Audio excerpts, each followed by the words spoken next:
"Dad, can she sit with us?"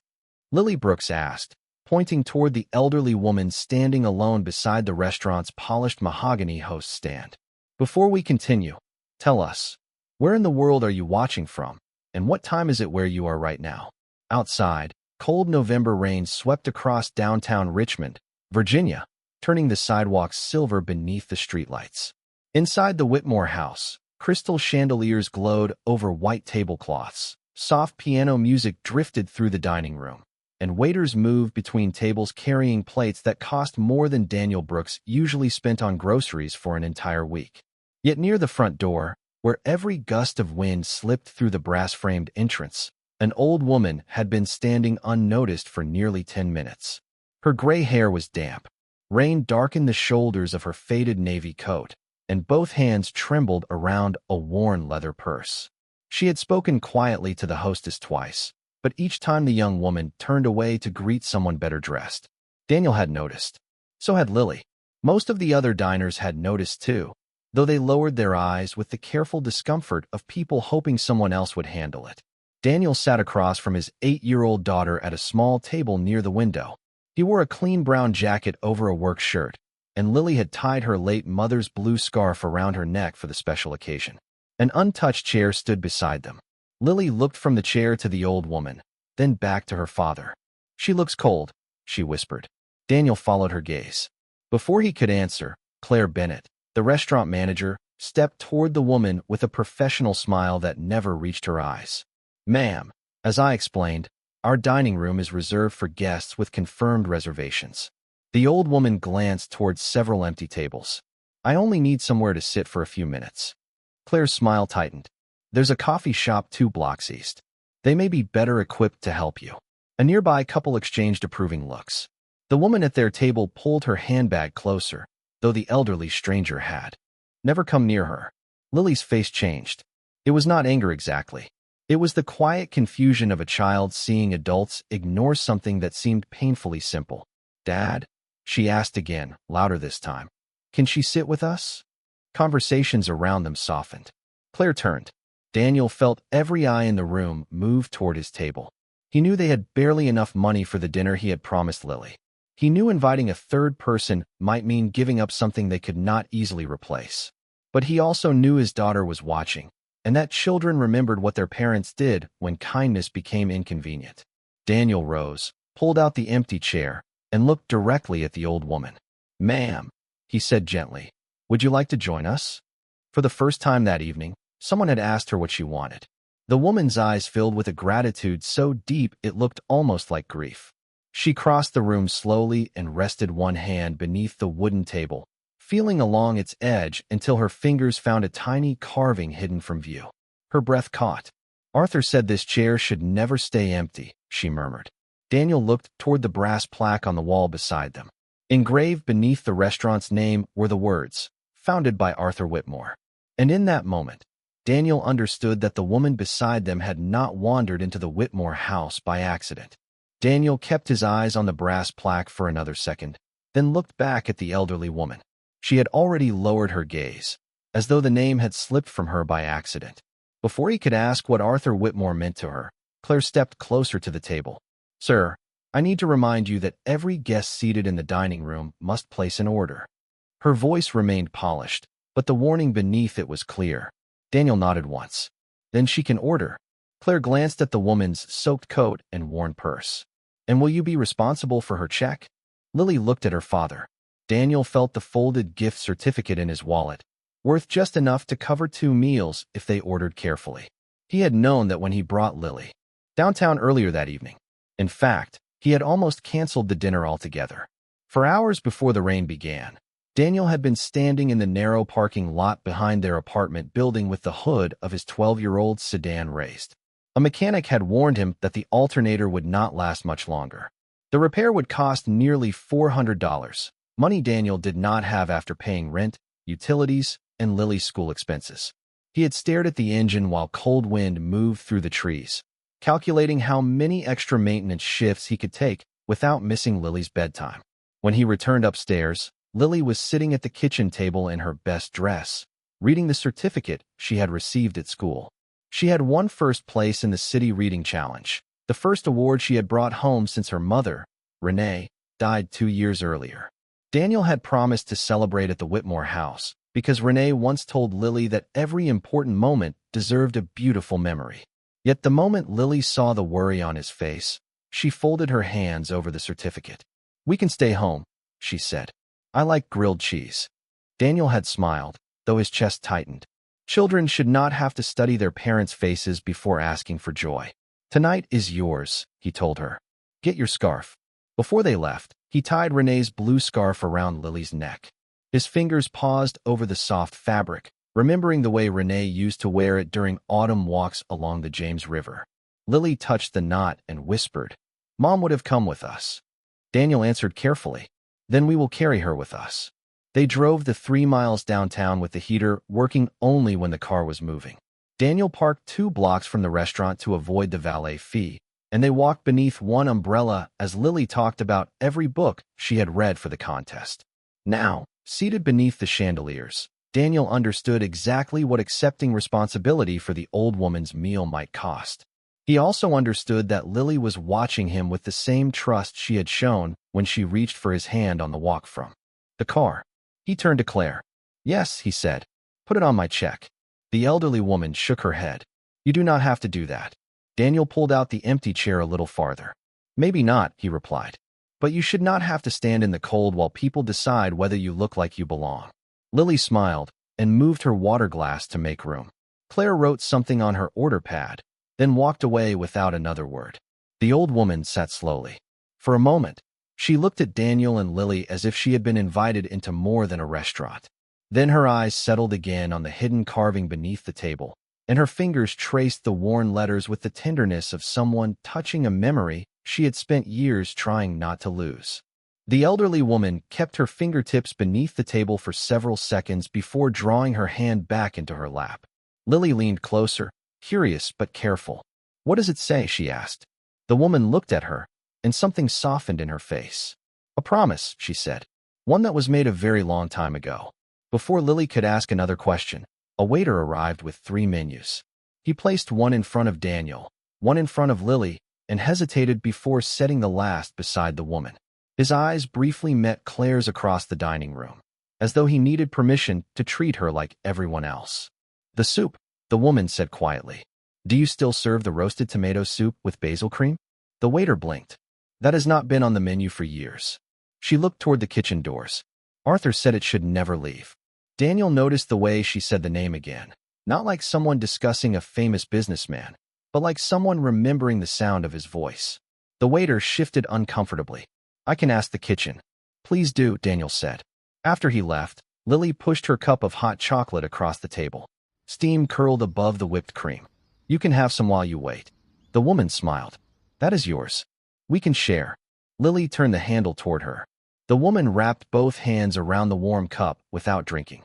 The trembling slowly eased. "What is your name?" Lily asked. There was a brief pause. "Eleanor. I am Lily, and this is my dad, Daniel.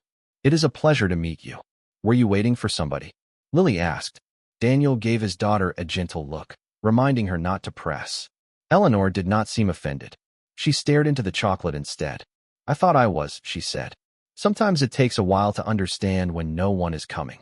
Daniel knew that kind of sentence.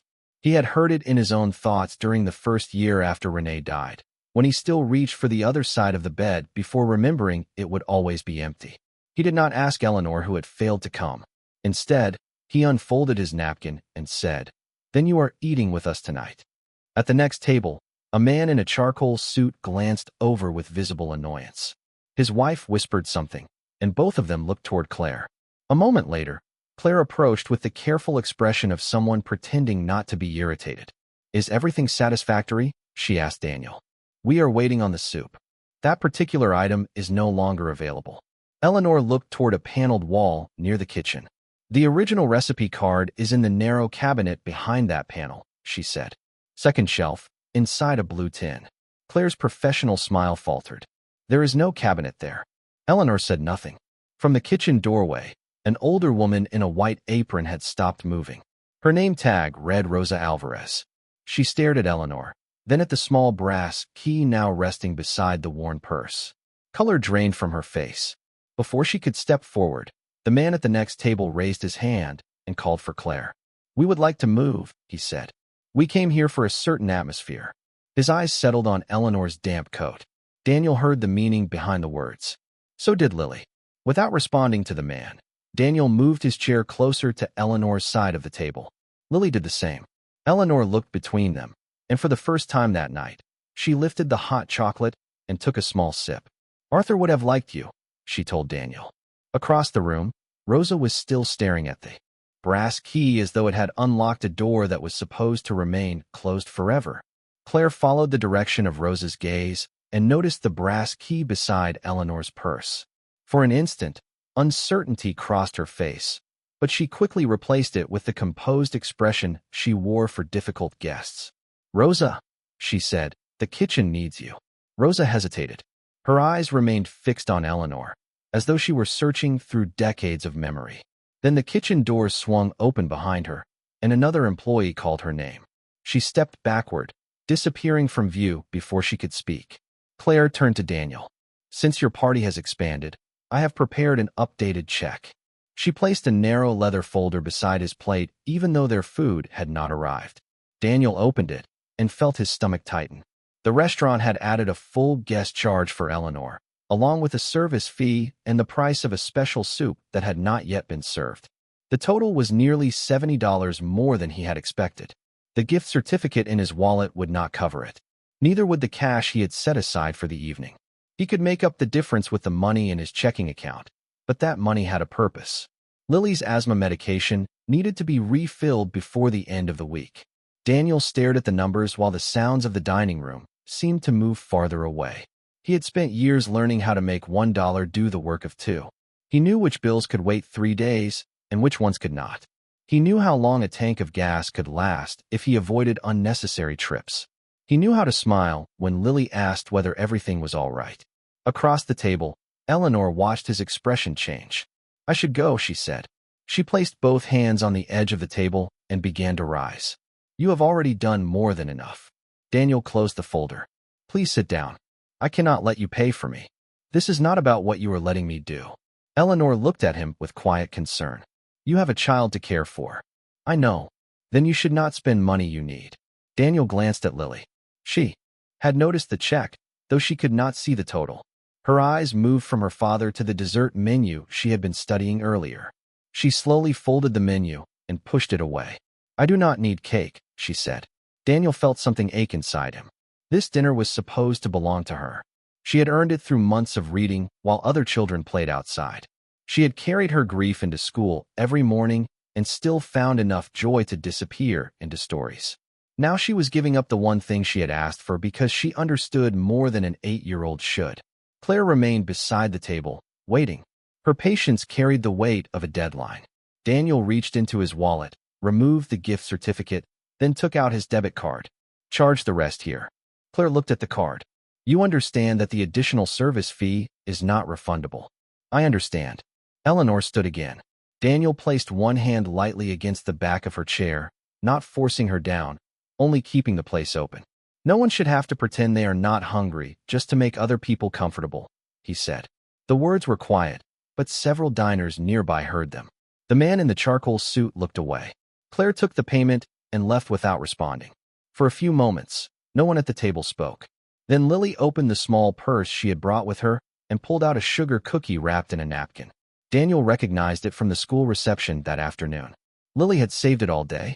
She broke the cookie carefully into 3 uneven pieces. She gave the largest one to Eleanor, the next to Daniel, and kept the smallest for herself. "Now we already have dessert," she said. Eleanor accepted the piece with trembling fingers. Her eyes filled, but she did not let the tears fall. "Your mother taught you to share?" she asked. Lily nodded. "She said kindness only counts when you could have kept something for yourself." Eleanor looked at Daniel. He could see that the sentence had reached somewhere deep inside her. The waiter returned carrying a bowl of roasted tomato soup, a swirl of basil cream floating across its surface. "The cook found an old recipe," he explained. Eleanor lifted the spoon, tasted the soup, and closed her eyes. "It is almost right," she whispered. "Arthur always added a little black pepper at the end." From behind the kitchen doors, Rosa stepped into view again. This time she did not look uncertain. She looked afraid of what she had finally remembered. Rosa took one step into the dining room, then stopped when Claire turned toward her. "Is there a problem in the kitchen?" Claire asked. Rosa lowered her eyes. "No, ma'am. I was only checking whether the soup was prepared correctly." Eleanor looked toward her, and for one suspended moment the two women seemed to recognize something in each other. Then Rosa returned through the swinging doors without saying another word. Eleanor tasted the soup again, added a touch of pepper from the silver shaker, and gave a small, distant smile. "That is closer," she said. Lily rested her elbows near the edge of the table. "Who was Arthur?" Daniel expected Eleanor to avoid the question, but she folded her hands and looked toward the rain moving down the tall front windows. "He was a man who believed an empty chair could tell you everything about a place." Lily frowned slightly. "How?" "By showing who was allowed to fill it." Eleanor glanced around the elegant dining room. When Arthur was young, he worked 12-hour shifts repairing railroad equipment. One winter evening, after walking almost 2 miles through snow, he entered a restaurant because he had enough money for a bowl of stew. His uniform was stained with grease. The manager looked at his clothes and told him the dining room was full, even though Arthur could see several empty tables. Daniel listened quietly. He understood that kind of refusal, the kind delivered with polite words so no one could easily name the cruelty inside it. "Did he leave?" Lily asked. "He did," Eleanor said. "But he promised himself that if he ever owned a restaurant, no tired person would be made to feel ashamed for needing a warm chair."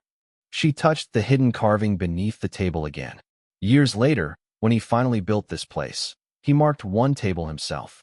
He called it Arthur's table, though he never placed his own name on the menu. One chair was always supposed to remain available for someone who had nowhere else to sit. Lily looked at the chair beneath her. "This one?" Eleanor nodded. "This very one." Daniel studied her face. "You knew him well." The question was gentle, but Eleanor's expression closed around an old sorrow. "Well enough to know he would not recognize what this place has become."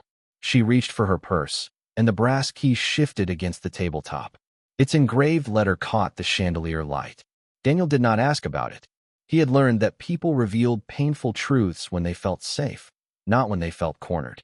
Lily broke off another small piece of her cookie and placed it beside Eleanor's soup bowl. "My mom liked old stories," she said.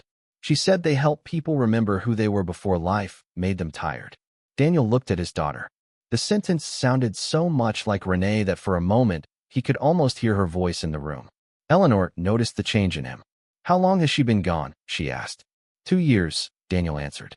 "Cancer." Eleanor lowered her head. "I am sorry." "Thank you." He looked at Lily, who was tracing the blue edge of her mother's scarf with one finger. "After Renee died, I stopped going anywhere people might ask how I was doing. The grocery store was easy. Work was easy. Places like this were harder." "Because people could see you were hurting?" Eleanor asked. "Because they expected me to say I was fine." His voice remained steady. "Sometimes grief makes other people uncomfortable. They want you to heal on a schedule that lets them stop worrying about you." Eleanor's eyes moved back to the rain. "Yes," she whispered. "They do." Lily looked between the adults. "Maybe lonely people do not need to be fixed," she said. "Maybe they just need someone to notice." Eleanor's breath caught. She covered Lily's small hand with her own, and the room seemed quieter around them. Near the kitchen doorway, Rosa had returned. This time she stared not at Eleanor's face, but at the brass key resting beside the purse. She pressed one hand against her chest as recognition finally settled over her. The same key had once hung from a blue ribbon in the office of the woman whose portrait had quietly disappeared from the restaurant years ago. Before Rosa could cross the dining room, headlights swept across the rain-streaked windows. 2 black sport utility vehicles stopped beneath the restaurant awning, their engines idling while 3 people hurried toward the entrance. Claire straightened at once. The first man through the door was tall, silver-haired, and dressed in a charcoal overcoat that seemed untouched by the weather. A younger woman followed with a leather portfolio pressed against her chest. Behind them came a physician carrying a small medical bag and 2 security officers who remained several feet back. The silver-haired man scanned the room until he saw Eleanor. Relief appeared on his face so quickly that Daniel almost believed it. "Aunt Ellie," he said, crossing toward the table. "Thank goodness." Eleanor's hand tightened around Lily's. She did not rise. Richard. Richard Whitmore stopped beside her chair and lowered his voice, making concern sound like a private family matter. You frightened everyone. You left the house without telling your nurse. We have been looking for you for nearly 3 hours. Claire's expression changed the moment she heard his name. Richard Whitmore had appeared in business magazines throughout Virginia as the acting chief executive officer of Whitmore Hospitality and Properties. She stepped forward with sudden warmth.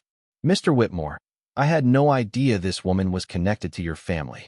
Richard looked at Eleanor's damp coat, the half-finished soup, and Daniel's hand resting near the check folder. Then his gaze settled on Daniel with cold precision. How long have you been sitting with her? Daniel remained seated. Long enough to know she was left standing near the door while people pretended not to see her. Richard ignored the answer. Did she tell you who she was? She told us her first name. Did she offer you money? Daniel's eyes narrowed slightly. No. Did you ask her for anything? No. Lily moved closer to her father. Eleanor looked at Richard. He invited me to dinner. Richard gave a patient smile, the kind adults sometimes used when they had already decided another person's words did not matter. And Ellie, you have been confused lately. You may not understand how easily strangers can take advantage of someone in your condition. The physician shifted uncomfortably but said nothing. Daniel felt the atmosphere around the table change.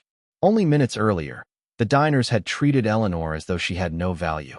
Now that her last name had been spoken, they watched her as though every word might be worth money. Richard turned back to Daniel. I need to know exactly what you expected to receive from my aunt. Daniel rose slowly. He did not raise his voice. I expected her to eat while the soup was warm. Richard's assistant opened the portfolio and removed a business card. We can handle any expense you incurred, she said. After that, we will need your full name and contact information. You already have the check, Daniel replied. That is all you need from me. Claire stepped closer to Richard. Mr. Brooks insisted on seating her, even after we explained our reservation policy. Daniel looked at her. You explained that she did not belong here. That is not what I said. It is what she heard.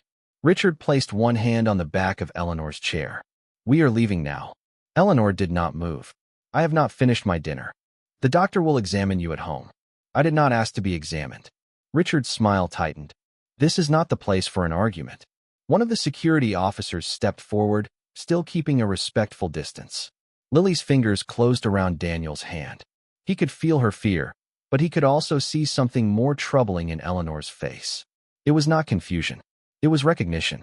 She had lived through this moment before, surrounded by people who spoke about her while refusing to speak to her. Richard addressed the physician without looking at Eleanor. Dr. Hayes, please explain why she cannot make decisions when she is agitated. Eleanor's eyes lowered. Do not do this here, she whispered. Then come quietly, Richard said. Daniel looked at the physician, the assistant, Claire, and the watchful dining room. Every person had an opinion about what should happen next. Not one of them had asked Eleanor. Daniel stepped beside her chair, placing himself where she could see him clearly without blocking anyone's path. His voice was calm enough that Lily's grip loosened. Has anyone here asked what she wants? Silence spread across the room. Richard stared at him. Claire looked away. Even the physician lowered his medical bag. Daniel turned to Eleanor, giving her the dignity everyone else had taken from her. Miss Eleanor, he said, do you want to leave with them? She lifted her head. Her eyes were no longer uncertain. No, she answered. I want to finish my dinner. Richard's expression hardened, though his voice remained carefully controlled. This has gone far enough. If you continue interfering with a family medical matter, I will contact the police. He glanced at the name printed on Daniel's debit card receipt, still resting inside the leather folder. And I will make certain your employer understands the position you have placed yourself in. Lily's hand tightened around Daniel's fingers. He looked down and saw the fear she was trying to hide. She had already lost one parent. Even the suggestion that someone might take her father away was enough to drain the color from her face. Daniel could leave. Eleanor was not family. He had invited her to sit, paid for her meal, and defended her right to speak. No reasonable person could say he had failed her. He could take Lily home, refill her medication, and return to the quiet life they understood. Then Eleanor reached for his sleeve. Her grip was weak, but her words were steady. Please do not let them speak over me again. Daniel looked into her eyes. There was no confusion there. There was exhaustion, grief, and the guarded fear of someone who had spent too long being treated like a problem instead of a person. He turned to Richard. You brought a physician because you believe she cannot make decisions. Richard folded his arms. Her condition has been documented. Then let the doctor speak to her. Richard's assistant stepped forward. This is neither the time nor the place. You made it the place when you tried to remove her in front of an entire dining room. Daniel faced Dr. Hayes. Ask her 3 basic questions. Her full name, today's date, and where she is. Let everyone hear her answers. The physician looked at Richard, then at Eleanor. His discomfort deepened. Mr. Whitmore, a brief orientation assessment would not be unreasonable. Richard's jaw tightened. Fine. Dr. Hayes pulled out the chair across from Eleanor and sat at eye level. Ma'am, can you tell me your full name? Eleanor straightened. Eleanor Grace Whitmore. Do you know today's date? She gave the month, day, and year without hesitation. And can you tell me where you are? Eleanor looked around the room. I am sitting at Arthur's table inside the first restaurant my husband and I opened 38 years ago. A murmur passed through the diners. Richard interrupted. Memorized facts do not prove sound judgment. Eleanor turned toward him. You met with Halpern Capital last Tuesday at 9 in the morning. You offered them the riverfront properties without board approval. You also moved the community fund into a marketing account 3 weeks before the quarterly review. Richard's face lost its color. His assistant lowered the portfolio. Eleanor continued, her voice quiet but precise. Would you like me to explain which signatures you copied, or should we wait until the auditors arrive? No one moved. Claire stared at Richard as though seeing him for the first time. Dr. Hayes closed his medical bag. She is oriented and communicating clearly, he said. I see no immediate medical reason to remove her against her wishes. Richard stepped closer to Eleanor. You do not understand what you are saying. I understand perfectly. She picked up the brass key and held it toward Rosa. The east wall panel. Behind the old service bell. Second shelf. Rosa came forward slowly. Claire tried to stop her. Rosa, you are still on duty. Rosa did not look away from Eleanor. I have been on duty here for 27 years, she said. I think I know who I am supposed to listen to. She crossed to the paneled wall near the kitchen and pressed against a narrow strip of molding. A hidden door opened with a soft wooden click. Inside was a shallow cabinet coated with dust. Rosa inserted the brass key into a small lock and removed a blue metal box, a leather-bound ledger, and a compact recording device. Eleanor nodded toward the ledger. Arthur's original trust agreement is inside. So are the board resolutions Richard claimed had been destroyed. Rosa opened the cover. Her hands began to tremble as she recognized the signatures. Then she looked at Eleanor, and years of uncertainty gave way to recognition. Tears gathered in her eyes. Mrs. Whitmore, she whispered, they told us you would never come back. Eleanor reached for Lily's hand and rose slowly from the chair. That, she said, looking directly at Richard, was the mistake they needed me to make. Eleanor remained standing beside the table, one hand resting on the chair Lily had offered her, while Rosa carried the ledger toward the center of the dining room. Richard reached for the blue metal box, but Eleanor raised her palm. No, she said. You have handled enough things that did not belong to you. The words were not loud, yet they carried farther than any accusation could have. Rosa opened the ledger to a page marked with a faded ribbon. Eleanor looked toward the diners who had watched her shiver near the entrance only an hour earlier. My name is Eleanor Grace Whitmore. Arthur Whitmore was my husband, and together we opened this restaurant with 6 tables, a borrowed stove, and less than $3,000 in our bank account. Claire slowly lowered the reservation tablet she had been holding. Eleanor continued. Whitmore Hospitality and Properties now owns hotels, restaurants, and commercial buildings across 12 states. The newspapers enjoy calling it a billion-dollar company. But Arthur never measured this place by what it earned. He measured it by who was welcomed. She nodded toward the page in Rosa's hands. The original trust agreement required this restaurant to maintain Arthur's open chair program. Every evening, one table was to remain available for someone who was elderly, alone, displaced, or simply unable to afford a meal. No questions. No photographs. No publicity. Rosa turned another page, revealing handwritten board resolutions and years of funding records. The program was never a promotion, Eleanor said. It was a promise. Her eyes moved to Richard. A promise you erased. Richard recovered enough to straighten his coat. The program was outdated. It created liability and damaged the brand. Eleanor looked around at the crystal chandeliers and polished silver. A brand that is damaged by compassion deserves to be damaged. Several diners lowered their eyes. The man in the charcoal suit quietly removed his napkin from the table and stared at his hands. Richard gestured toward the recording device. Whatever you think you have, it does not change the board's decision regarding your health. Eleanor pressed a button. Richard's recorded voice filled the room, discussing the removal of community funds, the riverfront sale, and the plan to have Eleanor declared unable to manage her affairs before the next shareholders' meeting. His assistant closed her eyes. Dr. Hayes stepped away from him. Eleanor stopped the recording. Copies were delivered to my attorney this afternoon, she said. The board will receive them before midnight. Richard's face tightened. You planned this. I prepared for it, Eleanor corrected. There is a difference. She did not ask security to remove him. She did not humiliate him with cruel words.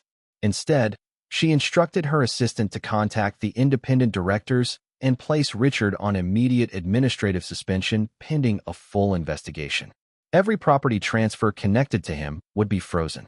Every employee dismissed after reporting financial or ethical concerns would be contacted. Claire swallowed hard.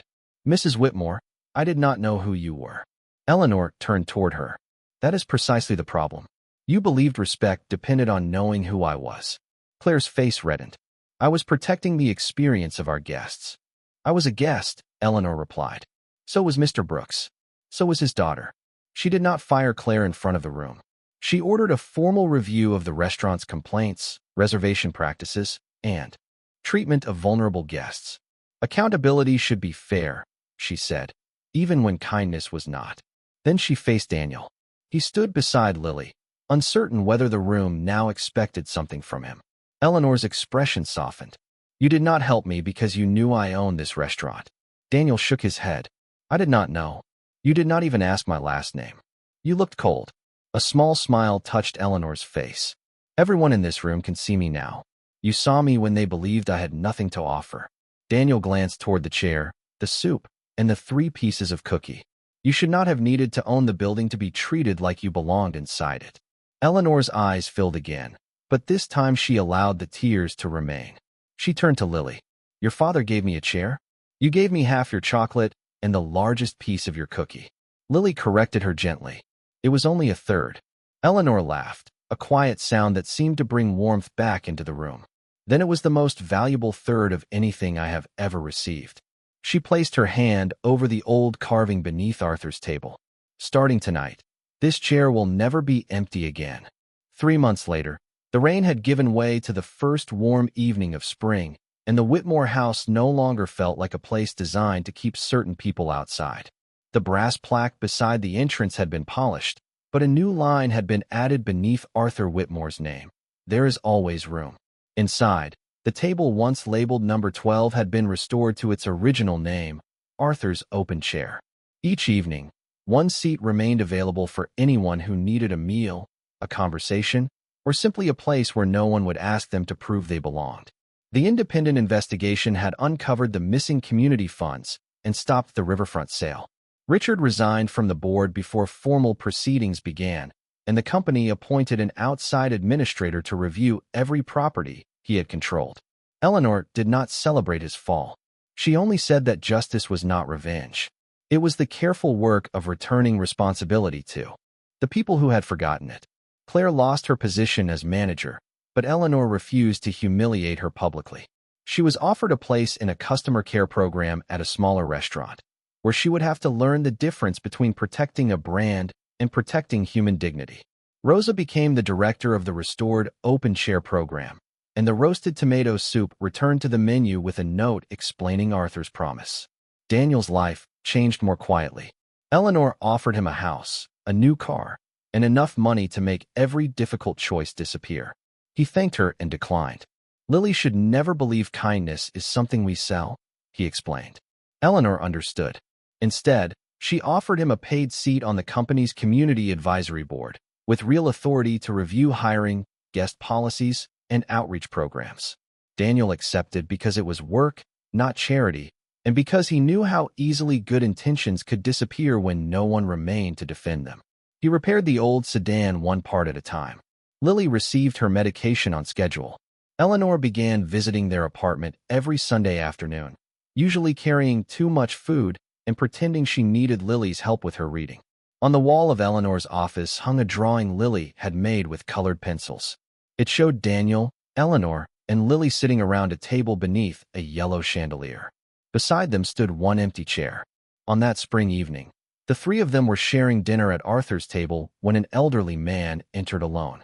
His jacket was clean but worn, and he paused near the host's stand after hearing that the next available reservation was more than an hour away. He nodded politely and turned toward the door. Lily saw him before anyone else did. She looked at the empty chair, then at Daniel. "Dad, can he sit with us?" Daniel smiled, but Eleanor was already standing. She pulled the chair away from the table and called gently across the dining room. "Sir, you do not have to leave." The man looked behind him, uncertain whether she could be speaking to him. Eleanor placed one hand on the chair Arthur had carved so many years before. "There is always room," she said. The man crossed the room slowly and sat among people who had been strangers only moments earlier. Daniel watched Lily offer him the bread basket without hesitation, and he understood that the greatest thing Eleanor had revealed was never her wealth. It was the truth that one open chair, one shared meal, and one child brave enough to notice could change the direction of many lives. Outside, the city lights reflected across the windows. Inside, no one at the table was alone.